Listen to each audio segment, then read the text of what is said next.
Welcome back to the channel. I'm Alice, and we are continuing The Invisible Man by H.G. Wells. And we are currently on Chapter 12, The Invisible Man Loses His Temper.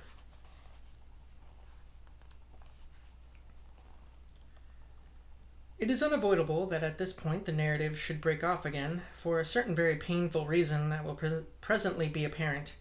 While these things were going on in the parlor, and while Mr. Huckster was watching Mr. Marvel smoking his pipe against the gate, not a dozen yards away where Mr. Hall and Teddy Henfrey, discussing in a state of cloudy puzzlement the one ipping topic,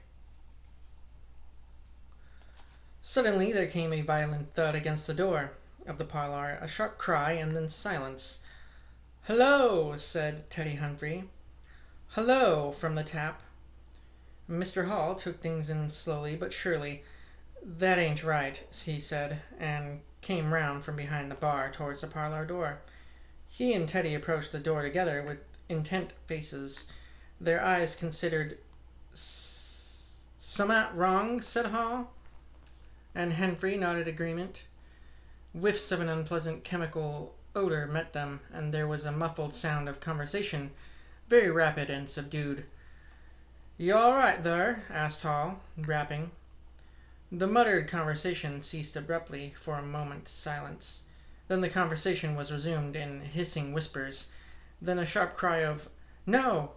No, you don't!"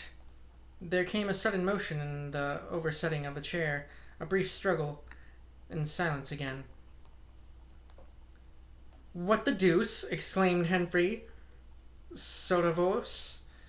"You all right there?" asked Mr. Hall sharply again. The vicar's voice answered with a curious jerking intonation. "Quite right. Please don't interrupt." "Odd," said Mr. Henfrey. "Odd," said Mr. Hall. "Says don't interrupt," said Henfrey. "I heard him," said Hall. "And a sniff," said Henfrey. They remained listening. The conversation was rapid and subdued. "I can't," said Mr. Bunting, his voice rising. "I tell you, sir, I will not." "What was that?" asked Henfrey. "Says he won't," said Hall. "Warn't speaking to us, was he?" "Disgraceful," said Mr. Bunting within. "Disgraceful," said Mr. Henfrey.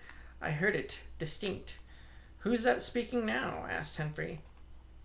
"Mr. Cuss, I suppose," said Hall. "Can you hear anything?" Silence. Sounds within indistinct and perplexing. "Sounds like throwing the tablecloth about," said Hall. Mrs. Hall appeared behind the bar. Hall made gestures of silence and invitation. This aroused Mrs. Hall's wifely opposition. "What you listening there for, Hall?" she asked. "Ain't you nothing better to do? Busy day like this?" Hall tried to convey everything by grimaces and dumb show, but Mrs. Hall was obdurate, and she raised her voice, so Hall and Henfrey, rather crestfallen, tiptoed back to the bar, gesticulating to explain to her. At first she refused to see anything in what they had heard at all. Then she insisted on Hall keeping silence, while Henfrey told her his story. She was inclined to think the whole business nonsense. Perhaps they were just moving the furniture about. "I heard him say disgraceful." "That I did," said Hall. "I heard that, Miss Hall," said Henfrey. "Like as not," began Mrs. Hall. "Shh!" said Mr. Teddy Henfrey. "Didn't I hear the window?" "What window?" asked Mrs. Hall. "Parlor window," said Henfrey. Everyone stood listening intently. Mrs. Hall's eyes, directed straight before her, saw without seeing the brilliant oblong of the inn door, the road white and vivid, and Huckster's shop front blistering in the June sun. Abruptly, Huckster's door opened, and Huckster appeared, eyes staring with excitement and arms gesticulating. "Yap!" cried Huckster. "Stop! Thief!" And he ran obliquely across the oblong towards the yard gates, and vanished. Simultaneously came a tumult from the parlor, and a sound of windows being closed. Hall and Henfrey, and the human contents of the tap, rushed out at once, pell-mell into the street. They saw someone whisk around, and the corner towards the road and Mr. Huckster executing a complicated leap in the air that ended on his face and shoulder. Down the street, people were standing astonished or running towards them. Mr. Huckster was stunned. Henfrey stopped to discover this, but Hall and the two laborers from the tap rushed out once to the corner, shouting incoherent things, and saw Mr. Marvel vanishing by the corner of the church wall. They appear to have jumped to the impossible conclusion that this was the Invisible Man, suddenly become visible, and set off at once along the lane in pursuit. But Hall had hardly run a dozen yards before he gave a loud shout of astonishment and went flying headlong sideways, clutching one of the laborers and bringing him to the ground. He had been charged just as one charges a man at football. The second laborer came round in a circle, stared, and conceiving that Hall had tumbled over his own accord, turned to resume the pursuit, only to be tripped by the ankle just as Huckster had been. Then as the first laborer struggled to his feet, he was kicked sideways by a blow that might have felled an ox. As he went down, the rush from the direction of the village green came round the corner. The first to appear was the proprietor of the Coconut Shy, a burly man in a blue jersey. He was astonished to see the lane empty, save for 3 men sprawling absurdly on the ground. And then something happened to the rearmost foot, and he went headlong, rolled sideways, just in time to graze the feet of his brother and partner, following headlong. The two were then kicked, knelt on, fallen over, and cursed by quite a number of over-hasty people. Now, when Hall and Henfrey and the laborers ran out of the house, Mrs. Hall, who had been disciplined by years of experience, remained in the bar next to the till. And suddenly the parlor door was opened, and Mr. Cuss appeared, and without glancing at her, rushed at once down the steps towards the corner. "Hold him!" he cried. "Don't let him drop that parcel."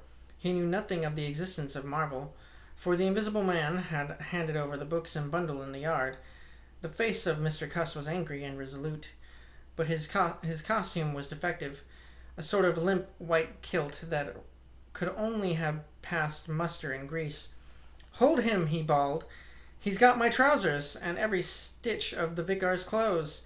Tend to him in a minute," he cried to Henfrey as he passed the prostrate huckster, and, coming round the corner to join the tumult, was promptly knocked off his feet into an indecorous sprawl. Somebody in full flight trod heavily on his finger. He yelled, struggled to regain his feet, was knocked against and thrown on all fours again, and became aware that he was involved not in a capture but a rout. Everyone was running back to the village. He rose again and was hit severely behind the ear. He staggered and set off back to the coach and horses forthwith, leaping over the deserted huckster, who was now sitting up on his way. Behind him was halfway up the inn steps. He heard a sudden yell of rage, rising sharply out of the confusion of cries, and a sounding smack in someone's face. He recognized the voice as that of the Invisible Man, and the note was that of a man suddenly infuriated by a painful blow. In another moment, Mr. Cuss was back in the parlor. "He's coming back, Bunting," he said, rushing in. "Save yourself! He's gone mad!" Mr. Bunting was standing in the window, engaged in an attempt to clothe himself in the hearth-rug and a West Surrey Gazette. "Who's coming?" he said, so startled that his costume narrowly escaped disintegration. "Invisible Man," said Cuss, and rushed on to the window. "We'd better clear out from here. He's fighting mad. Mad." In another moment he was out in the yard. "Good heavens," said Mr. Bunting, hesitating between two horrible alternatives. He heard a frightful struggle in the passage of the inn, and his decision was made. He clambered out of the window, adjusted his costume hastily, and fled up the village as fast as his little fat legs would carry him. Fat legs. From the moment when the Invisible Man screamed with rage and Mr. Bunting made his memorable flight up the village, it became impossible to give a consecutive account of affairs in Iping. Possibly the Invisible Man's original intention was simply to cover Marvel's retreat with the clothes and books, but his temper at no time very good seems to have gone completely at some chance blow, and forthwith he set to smiting and overthrowing, for the mere satisfaction of hurting.